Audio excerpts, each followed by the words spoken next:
Well, here I am. Do it, Dan! I am Dan Penry. I am 55 years old, aka old as fuck. And don't let this $12 haircut and Armani-inspired outfit fool you. I am not for money. Matter of fact, my childhood was a steady stream of hand-me-downs, primarily from my Uncle Bill. Good guy. When we got home from Vietnam, we were very lucky that he got a job as a garbage man, a very lucrative position in the hand-me-down trade. One day, my uncle shows up at our house, and in his 1974 Ford Pinto station wagon, he's got a console TV in the back. And he gets out of the car and he yells, he goes, "Hey, I got that TV I told you about." My mom yells back, "Asshole, I told you we needed a washing machine." But he wasn't going to be deterred. So we find ourselves wrestling this thing out of the car into the house.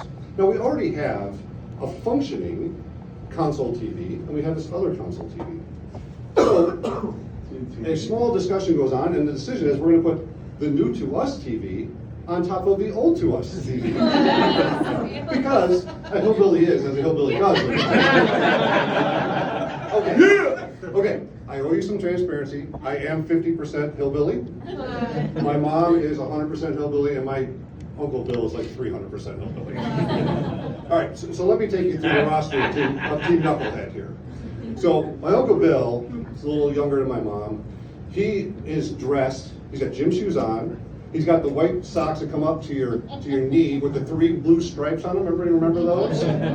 He's wearing cut-off jeans that he made himself. Why do I know he made them himself?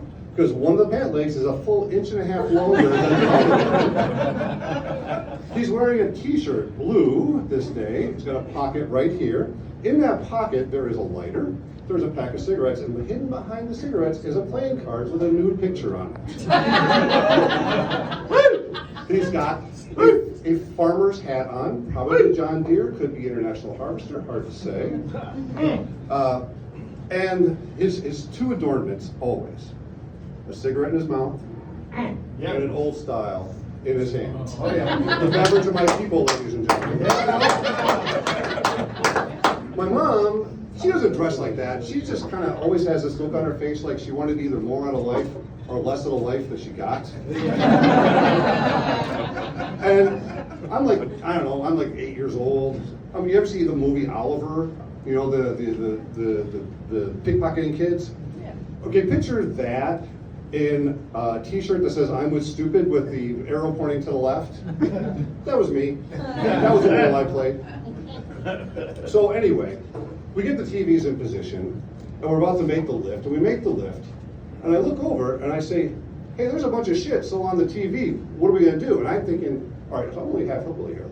We're gonna put the TV down, we're gonna assess the situation, and we're gonna come up with a punch list, right? No, my Uncle Bill in his infinite wisdom says, "I got this." He liberates the hand that has the old style in it and just starts doing this over the other TV. Right? Hitting nothing. The beer's open, so there's beer spraying everywhere, right? But this is creating a motion where the load is unsteady. So my mom is ramping up her goddammit bills exponentially. And I look over at the TV, the old to us TV, thank you, and I see 3 critical things. I see my report card, no loss. Straight A's. I see overdue electric bill, that's going to have consequences in about a month. And I see an ashtray with a lit cigarette in it. Now, I can't figure out whose cigarette this is because these 2 are both chain smoking and giving me the 3 Mile Island treatment as we're doing this. And yet, all we're doing is taking the TV closer and closer and setting it down. And I'm still trying to get their attention on this. And eventually, my uncle just takes a step back and gets this big smile on his face like we've accomplished something great. And then he says, "Oh wait, I forgot the best part." He runs out to his car. He runs away from the fire because there's smoke coming out of between the two TVs in the cabinet. When he's gone for a minute, my mom is sitting there going, oh shit, what's happening? We've either done one of two things. We've either created a hillbilly time capsule or a hillbilly Duraflame log. We'll find out in about 30 minutes. Well, my uncle comes back in and he's feeling really proud of himself. He says, hey, what are you using to change the channel on that old TV? I said, well, we're using those pliers. And he gets this big grin on his face, and he hands me a pair of vice grips. He goes, here, this will work on both of them. Now, ladies and gentlemen, if you don't appreciate that a set of vice grips is a significant improvement to changing channels in a set of pliers, well, congratulations on your life of privilege. I'm sure Santa Claus came to your house every year. So, final note on that. My mom lived in that house for another 42 years, right? The TVs weren't stacked like that the whole time, but a significant amount of time, and I will say that we probably put our foot down 5 years after they were both inoperable. So anyway, a couple years later, my uncle finally comes through on that washing machine, and he moves it over, and it's no prize, right? It's out of balance. So whenever you go on the spin cycle, it just starts vibrating like crazy, right? And if you're not sitting on it, it walks across the kitchen where we kept it. Now, I'm still pretty young, and I get on it, and I'm mostly keeping it down, but it's kind of like my first mechanical bull, which was kind of awesome.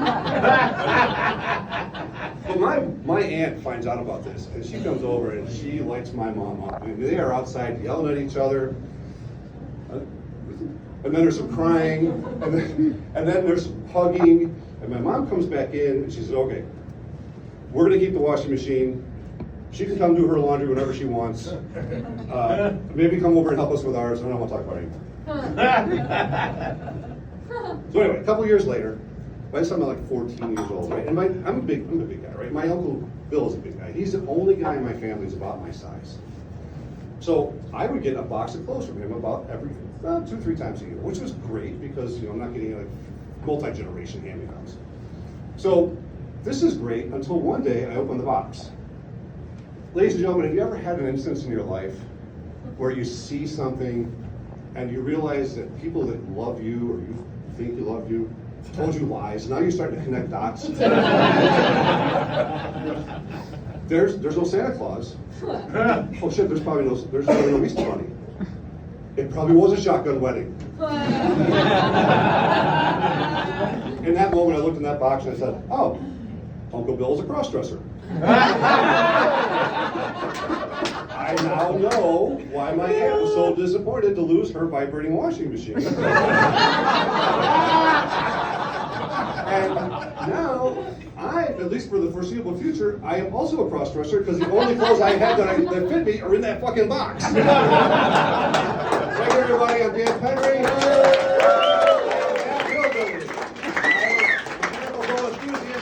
I'm a cross-dresser, and I'll be taking this act to a